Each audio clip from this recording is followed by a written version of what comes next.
সরস্বতী পুজোয় বাচ্চাদের এরকম রাস্তায় গাড়ি আটকিয়ে চাঁদা তোলা, এই দৃশ্যটা কিন্তু এখন খুবই বিরল। সত্যি দেখেও ভালো লাগছে যে বাচ্চারা এইভাবে চাঁদা তুলছে। অন্তত আমার চোখে তো এখন এসব পড়েই না। আর আমার ছেলে তো অবাক হয়ে ভাবছে এগুলো কি হচ্ছে। তারপর পুজো প্যান্ডেলের কাছে গান চলছিল, ও নাচ শুরু করে দিয়েছে।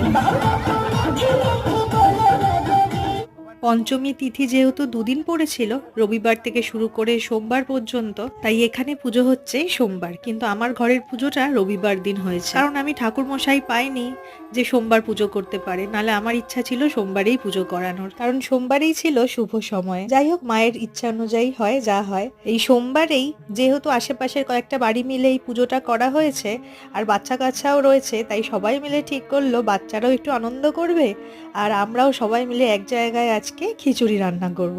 একসাথে আনন্দ করে খাওয়া দাওয়া করব। সেই অনুযায়ী শুরু হয়েছে প্রস্তুতিও। বাকিটা শেয়ার করছি নেক্সট পার্টে।